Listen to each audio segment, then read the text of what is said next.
Olá, pessoal! Vamos dar continuidade à disciplina Geologia, Mineração e Meio Ambiente. E nessa segunda parte da nossa disciplina, iniciaremos a nossa aula com alguns conceitos importantes. O primeiro dele é mineral de minério, que são minerais dos quais se pode extrair uma ou mais substâncias metálicas. Exemplo, temos a calcopirita, a pirita, a galena, esfarelita, dentre outros. Seguimos com o conceito de ganga. Ganga é um mineral, um agregado de minerais ou mesmo a rocha que ocorre associada ao mineral de minério e que não tem valor econômico dentro daquelas circunstâncias. Temos agora o conceito de teor. Temos agora o conceito de teor. O teor expressa a concentração dos elementos úteis numa associação mineral ou numa jazida e pode ser expresso por percentual de peso, partes por milhão, grama por tonelada, dentre outros. O teor de corte representa o teor mais baixo de um metal que pode ser economicamente recuperado em um depósito.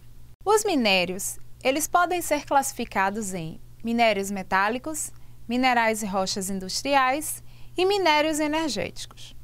Os minérios metálicos são fontes de elementos metálicos e podem ser divididos em ferrosos, como ferro, manganês, cromo, níquel, dentre outros, como também não ferrosos, que são chumbo, cobre, zinco, alumínio, dentre outros.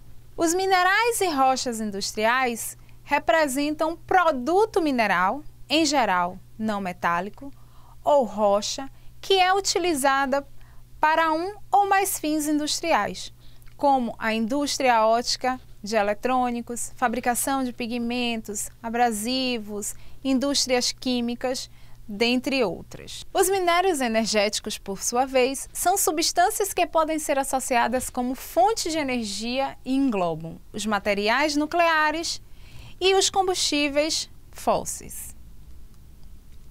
Os depósitos minerais. Ao tratarmos de uma rocha ou uma associação mineral associada a uma rocha com concentrações de minerais economicamente explotáveis, estamos nos referindo a um depósito mineral. As substâncias minerais ocorrem, em geral, em concentrações muito baixas na crosta da Terra. A concentração média de um determinado elemento na crosta é denominada de Clark.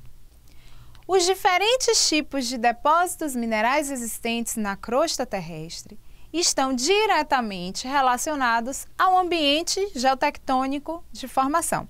Então, de acordo com o ambiente geotectônico de formação, podemos classificar os depósitos minerais em aspectos geomorfológicos, classificações utilitárias e por substâncias, aspectos genéticos e mesmo de acordo com o ambiente tectônico. Minérios e recursos naturais.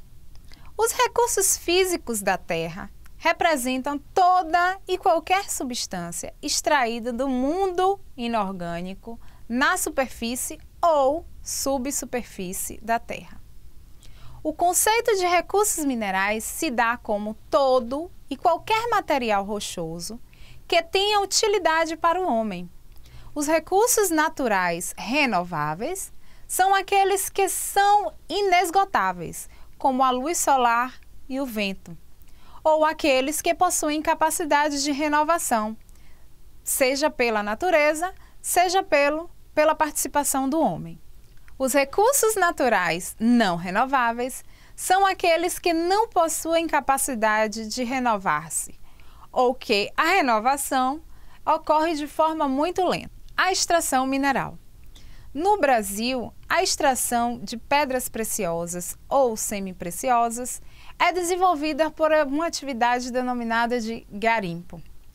Nela são obtidos ouros, diamantes, esmeraldas, dentre outros elementos.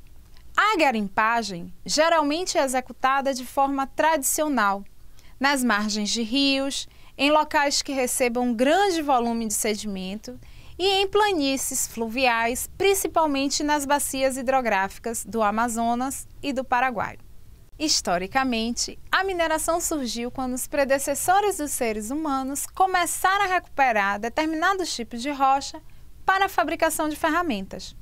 De maneira geral, a mineração tem como a finalidade de obter minerais ou combustíveis. Existem 4 sistemas fundamentais de extração mineral: a mineração de superfície, a mineração subterrânea, a mineração por dragagem e, por fim, a mineração por poços de perfuração. O processamento mineral ou tratamento de minérios consiste de uma série de processos que tem em vista a separação física dos minerais úteis da ganga e a obtenção final de um concentrado com um teor elevado de minerais úteis. As etapas de processamento se faz da seguinte forma: com a fragmentação primária, com a granulação, moagem, classificação e, por fim, concentração desses elementos. Recursos minerais do Brasil. O território brasileiro é rico em minérios, sendo um dos maiores exploradores do mundo, junto à Rússia, Estados Unidos, Canadá, China e Austrália. Isso foi possível em razão dos investimentos que proporcionaram o crescimento dessas atividades nas últimas décadas. Atualmente, os principais minérios extraídos no Brasil é o ferro, bauxita, manganês e nióbio.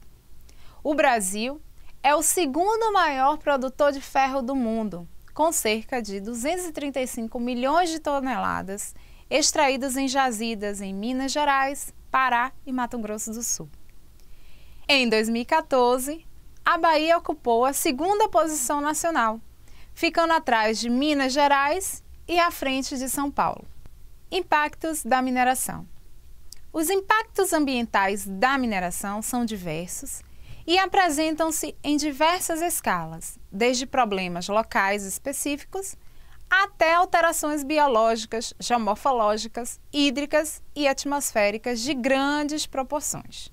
Portanto, conhecer esses problemas causados e a minimização de seus efeitos é de grande necessidade para garantir a preservação dos ambientes naturais.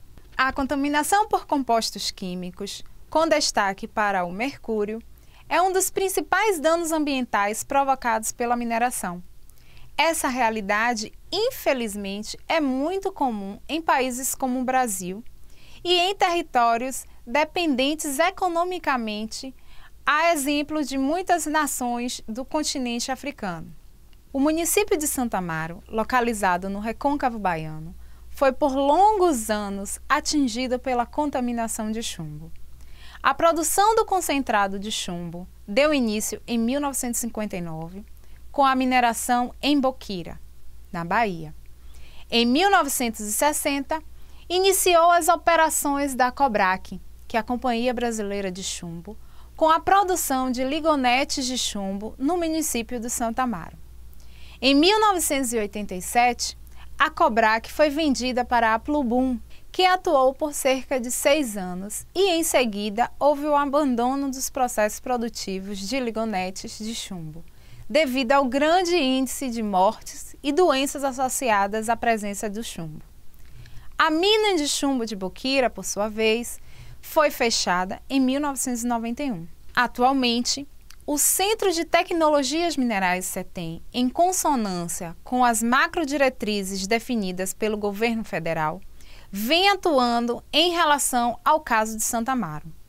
O projeto Santa Amaro, estabelecido pelo CETEM, em conjunto com a comunidade científica e acadêmica, desencadeou uma série de ações visando a remoção dos passivos ambientais do município de Santa Amaro.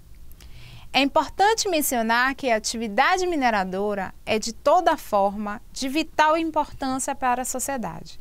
No entanto, não significa que deva ser realizada de maneira não planejada e sem a devida fiscalização de suas instalações. É preciso promover medidas para o correto direcionamento do material descartável e a contenção da poluição gerada pelos elementos químicos.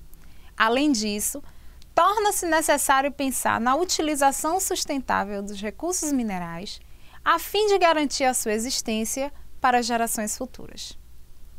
Obrigada, bons estudos!